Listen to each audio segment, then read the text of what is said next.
I'm going in search of witches. Witches. Witches. I guess you found me out, huh? Yeah. You should come around here on Halloween. You'd really see something then. Oh, yeah? Yeah, we all jump off the roof and fly. You know, sort of like a coven. You have placed Vesta under some strange sexual spell. At what time will we be spellcasting?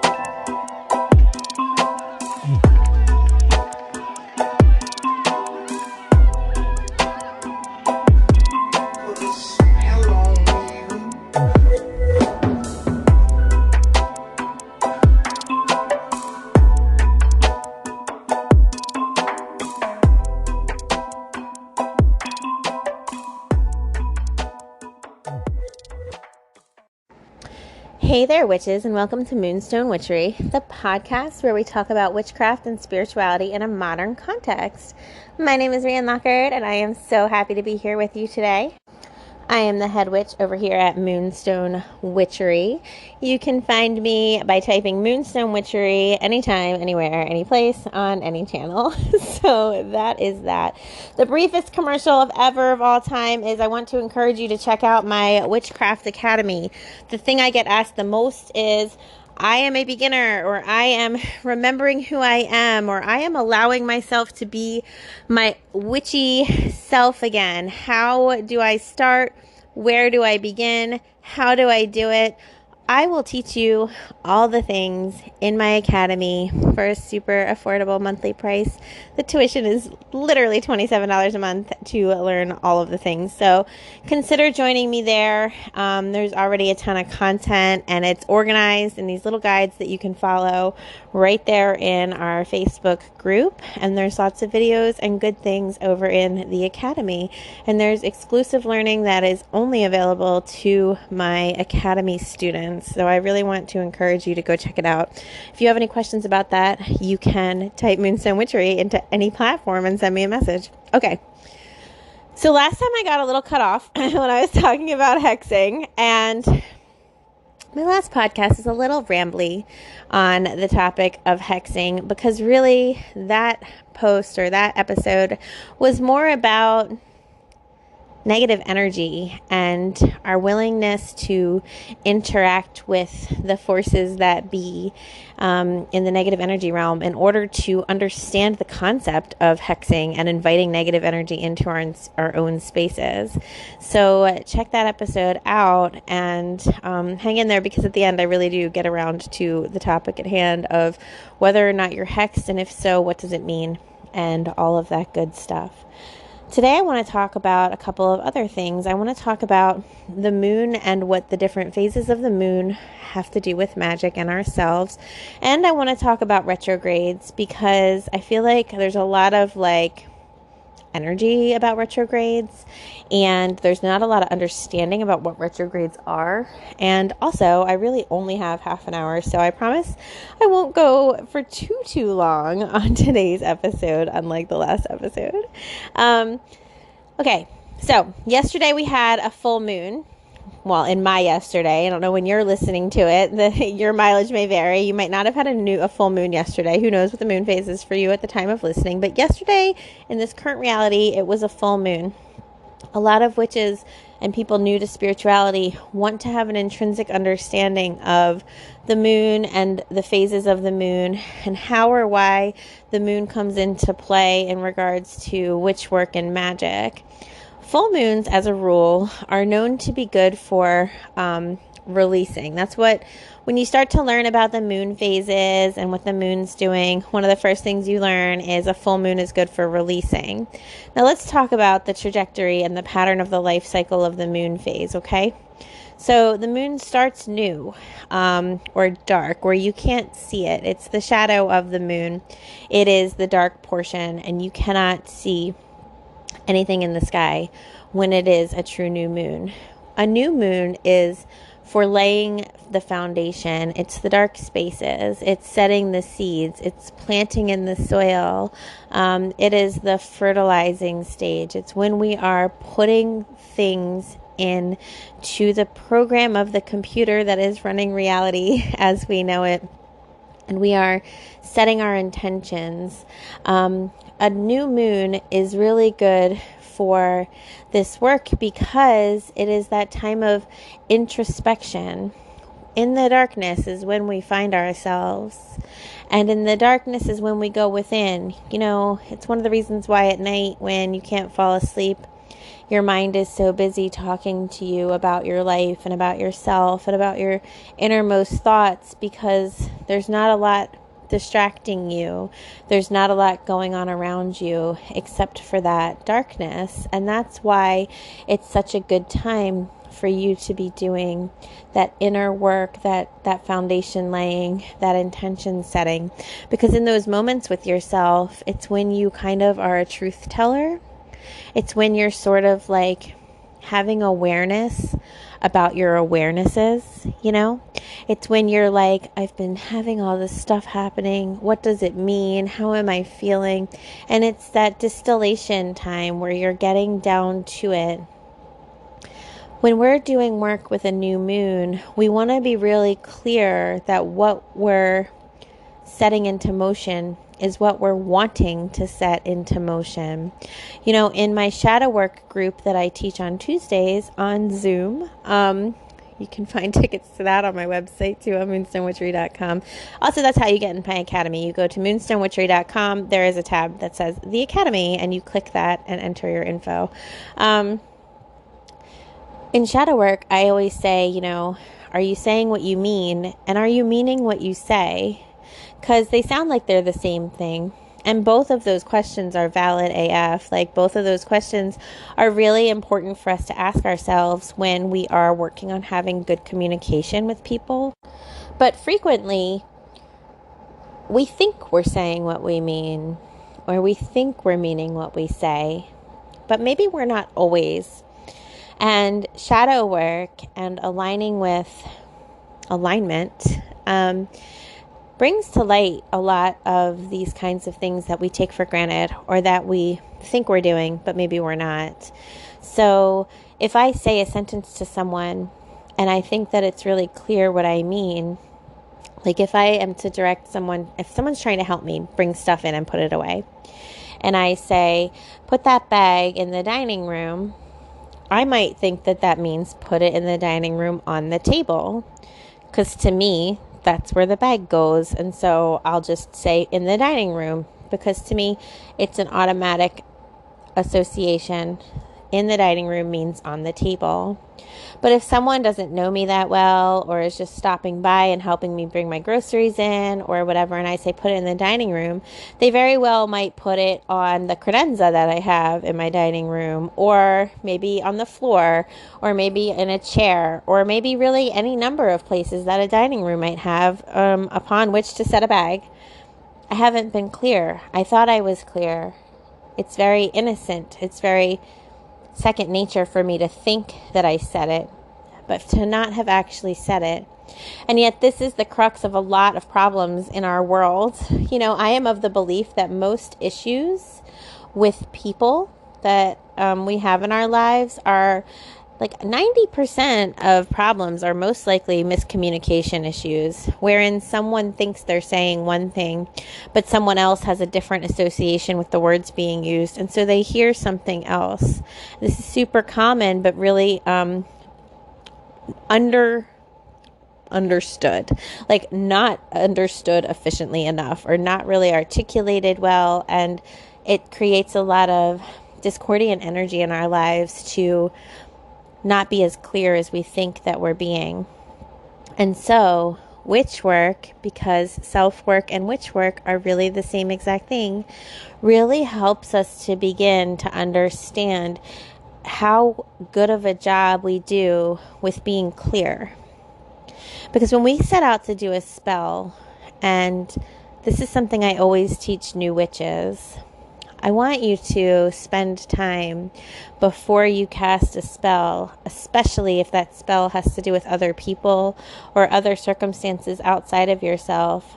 I want you to spend time journaling and getting down to the heart of the issue and getting really, really, really clear with yourself. What is this spell about?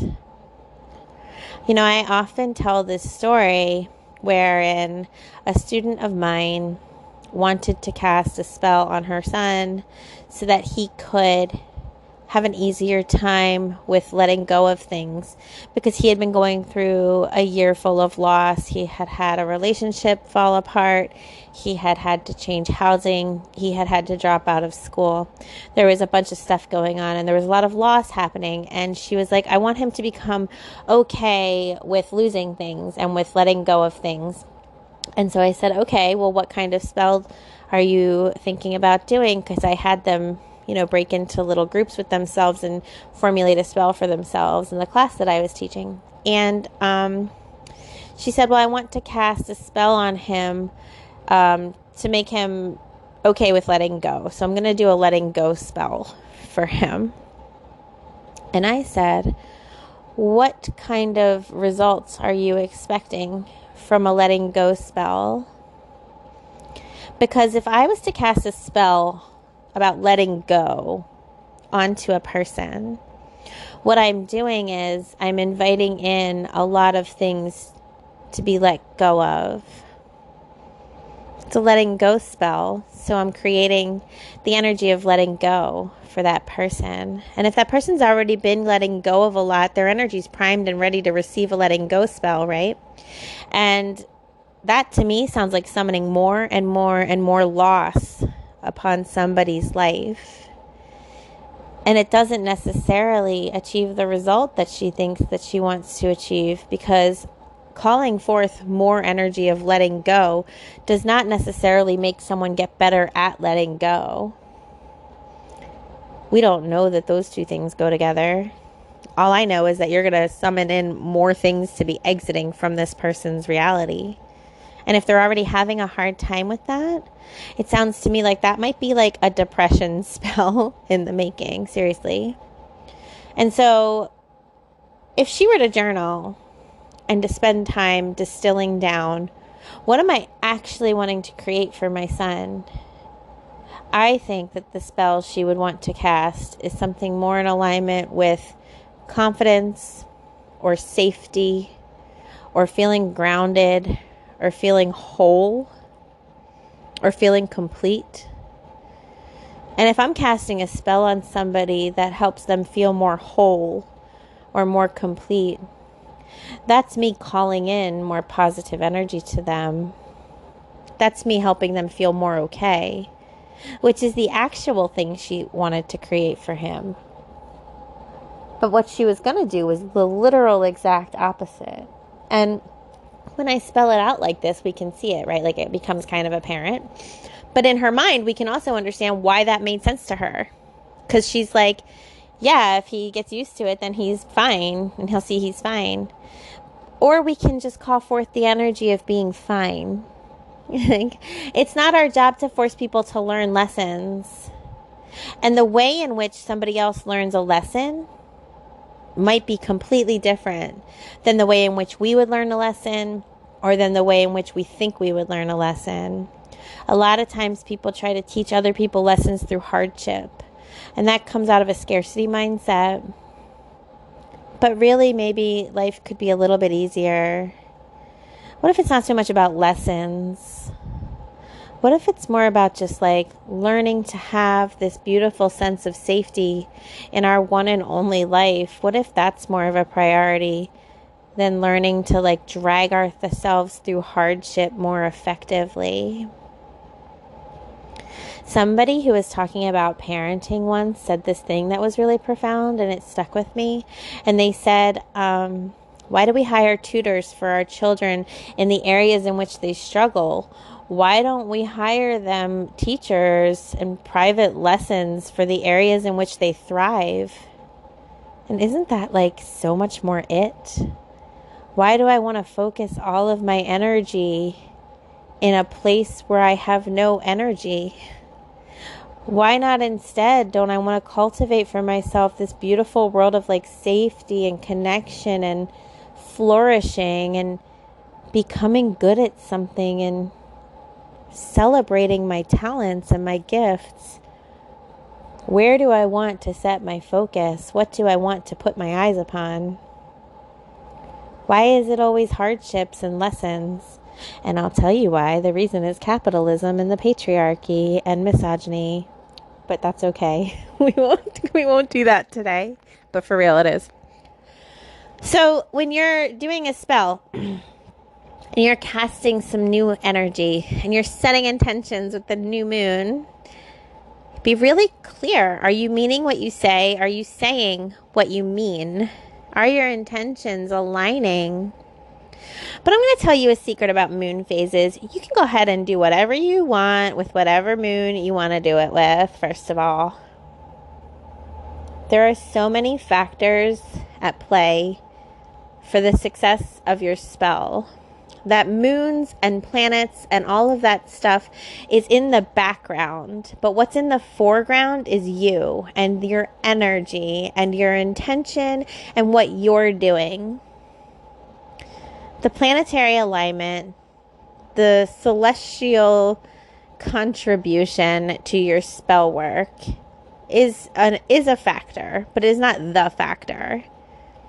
The factor is you, your energy, your intention, what you're doing, what you're putting into it, and what you are aligning with as you do those things.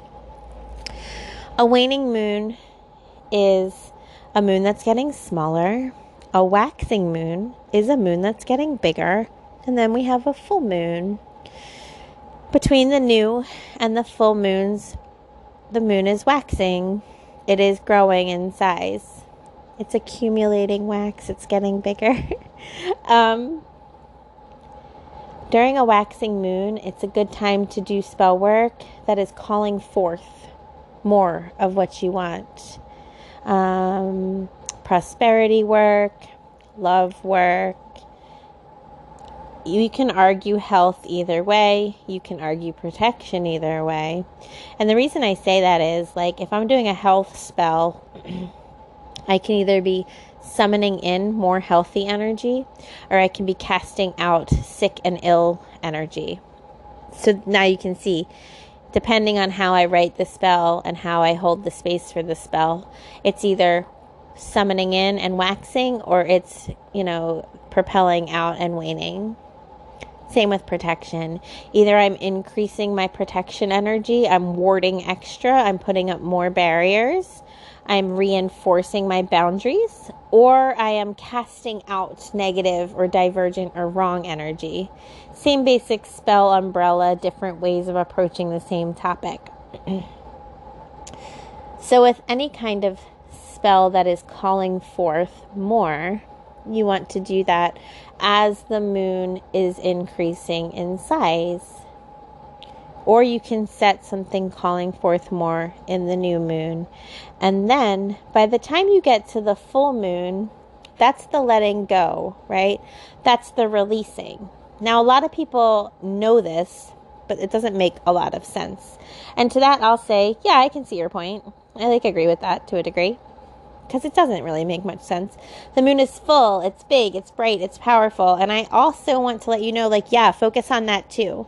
Because along with letting go, the full moon is good for big powerhouse spells. It is lighting up the darkness of the night. The moon is like the biggest light bulb in the sky. Literally, well, not the biggest one because we have the sun. But you know what I'm saying. It's the light bulb in the night sky that is illuminating the night to us. It's making the unseen seen. And that is why it is for letting go. Because presumably you have set intentions with the new moon. And now that they've been placed into motion, you can now look again with the light turned on upon your intentions to see how they're growing. And that is where you get to see and to cultivate. Because even magic and the moon phases are encouraging you to do your self-work. They're saying, okay, now that we've set things in motion, we can look at what's going on and we can modify based on what's been happening. We can release what isn't working for us, because nothing in this world is meant to be permanent. I literally can't think of a single thing that is permanent. Do you know why? Because we live in a universe where movement exists. And if movement exists, there is no permanence. which is how you know that death is not the end. And I'm not trying to get all super philosophical, but seriously, nature answers all of our questions. The moon goes dark once a month. It seems to die and disappear, and it's right back again. The trees shed all their leaves, and then they grow right back again. There really is no permanence. There really is no ending. Because we exist in a universe with movement, nothing is permanent, because nothing is stable, because nothing ever stops, because everything is in a constant state of flux and change. And without that, there would be no universe. And so the universe is hinged on the concept of impermanence. And yet we fear permanence so much that it paralyzes us where we stand, and therein we create our own permanence. But that's a rant for a different day. So when the moon is full, it shines the light on all the places in which you must say to yourself, is this working for me, or should I just kick it to the curb and get rid of it? Because you are allowed to stop doing things if they don't work for you. You are allowed to stop doing things if they don't work for you. And I mean that in any area of your life, in any aspect, in any circumstance. So when the moon is full, it shows us what was not working, and it lets us release it, let go of it. See you later, bye, thanks for the help. Time to keep it moving. And a full moon is a powerhouse. Anything that needs big, powerful energy, save it for the full moon. Because the full moon is big, powerful energy. And then as the moon phases go along and do their thing, they wane, they get smaller, we release, and we let go, and we are back to the beginning. I get a lot of questions about moon water and what moon water is, so I'm going to talk about that. Moon water is water that has been charged by the moon. Everyone's free to go home now. Thanks for coming to my talk. But really, moon water is water that has been charged by the moon. Does not have to be a full moon, although that is the most popular form of moon water. It can be any phase of the moon, because all phases of the moon have their own energy and their own vibrance and their own resonance. You set your water out, preferably in glass. You let it absorb that good moon energy. You don't have to leave it out overnight. You can put it out there for a period of time and then take it in with you when you're done. It doesn't have to be out there all night, because now there's this whole ass thing about, oh my God, my moon water has touched the sunlight. It is now null and void. It is now celestial water. It is now sun water. What do I do? Everybody panic. And I'm just like, it's okay. Number one, I find it interesting that when it comes to the world of magic, the whole thing feels so tenuous to everybody. Like as if one small wrong movement can destroy the whole thing, can cause a house of cards to tumble down.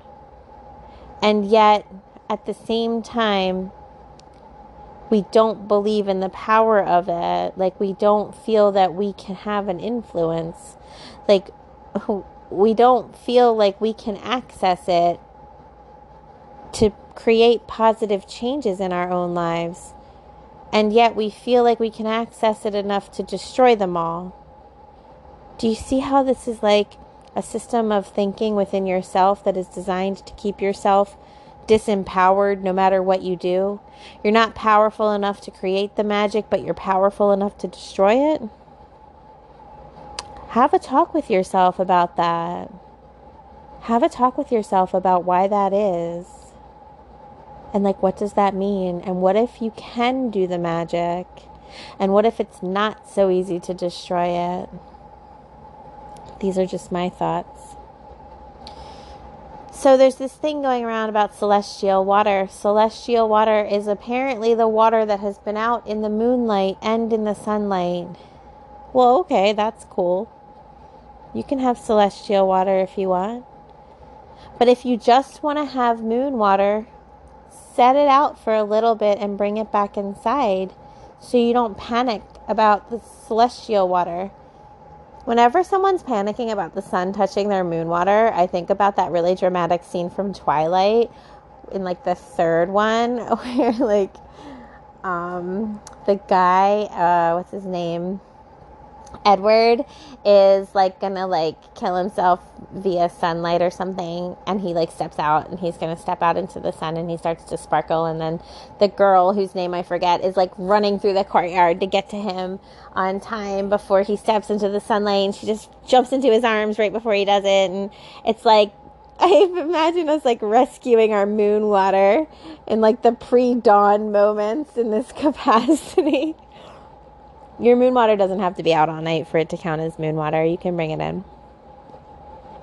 Different phases of the moon will contribute that phase's energy to your moon water. Now, the next question, what do I do with moon water? Good question. You may use your moon water in a variety of ways. Now, I don't like to recommend drinking it, but I am like, if there were certificates in like germophobia, I would have one, because if I have left my water sitting outside for hours at a time, I don't know what bacteria it has grown. I don't know what has like touched it. I'm not going to drink it. If I've put it out for a period of time in a sealed container and it's not too long, fine, then okay. But if this is an open jar of water, no. So drink it at your own risk. However, moon water is regenerative, meaning that like if you add some moon water to other water, it will transmute the other water into being moon water, because that's how water works. It all mixes itself up. Think about it this way. Think about dropping a small drop of food coloring into a bottle of water and shaking it up. That food coloring disperses immediately because that's how liquid works. Same thing with your moon water. Those little particles will just go in and convert all the other particles into moon water. So you can do that with blessed water of any kind. So some people like to drink it. Some people like to like wipe their bodies down with it to charge their bodies or their cells or their hair. I know some people like to wash their hair with moon water every month, especially people trying to get their hair to grow. They will frequently wash their hair with water from the waxing or full moon. You can use it to cleanse your sacred and magical items. You can use it to charge your sacred and magical items to that energy of that moon.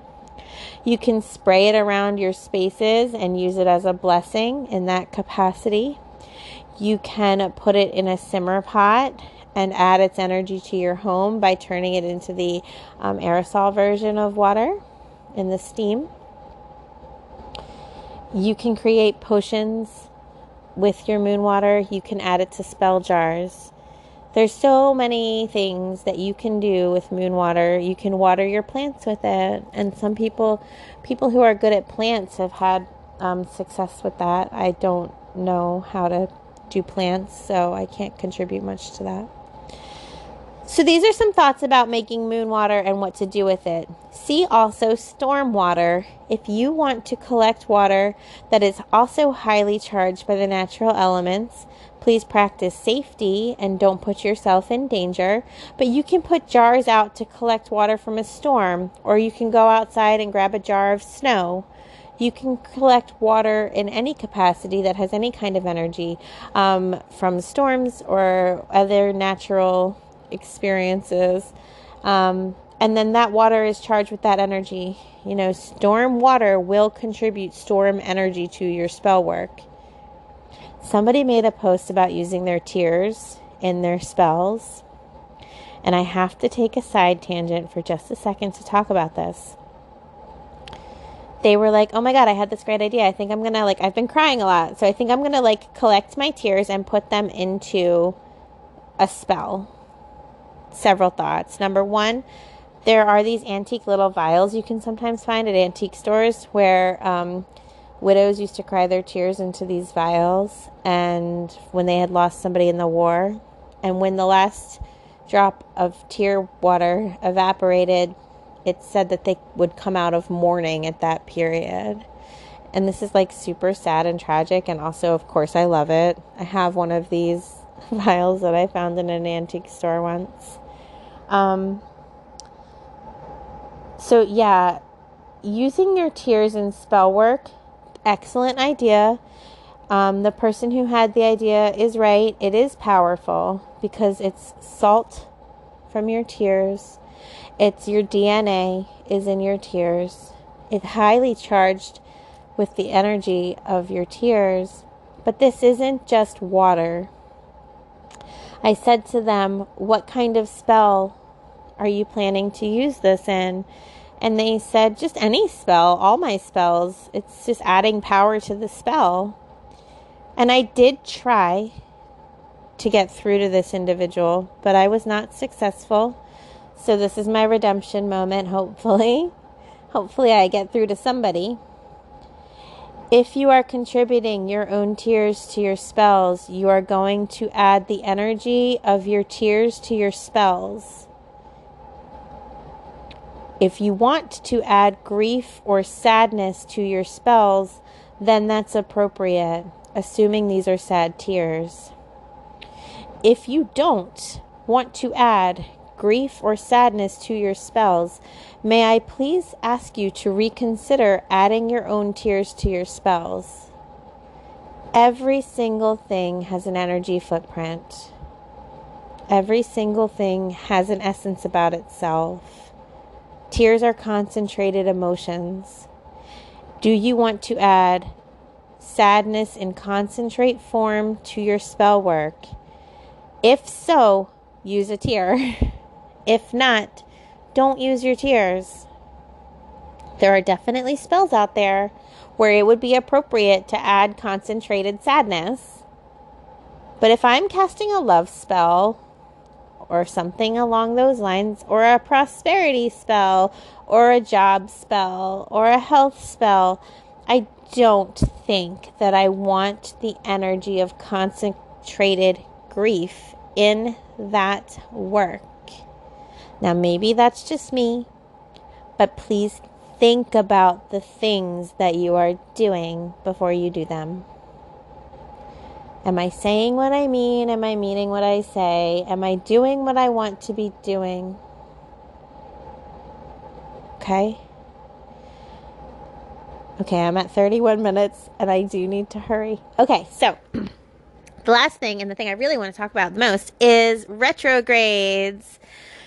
We are in the midst right now.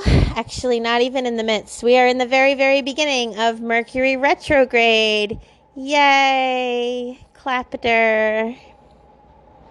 Except it's not a yay, is it? Now, I know some of y'all are going to blow me up and be like, I really love Mercury retrograde. I actually thrive during this time. Well, good for you. I am actually happy for you, but OMG, I am not one of those people. Like, please tell me your secrets. Bestow upon me your blessings. Teach me your ways. And in the meantime, send some thoughts and prayers over to the rest of us who are struggling hard through Mercury retrograde or whatever retrograde there might be at the time. Because as I record this, Venus is still in retrograde as well. Now, here's the thing about retrogrades, okay? A retrograde happens when a planet appears to be going backwards in the sky. The planet is not actually going backwards in its orbit. It's just a physics thing. It's a trick of the eye, and yet it still impacts us because of the way that it looks to us energetically creates a different gravitational pull upon the way the planets function, which affects our energy and all the things. When Mercury is in retrograde, it looks like it's going backwards. So therefore, when the planet Mercury is going backwards, we say, well, what does Mercury do? And Mercury is in charge of communication and transportation and technology and those things, amongst other things. So therefore, if the energy of those things is going in reverse, you can see how it means, we're going to have a hard time here, right? And when Venus appears to be going backwards, it's like love and relationships are going to have a challenging time.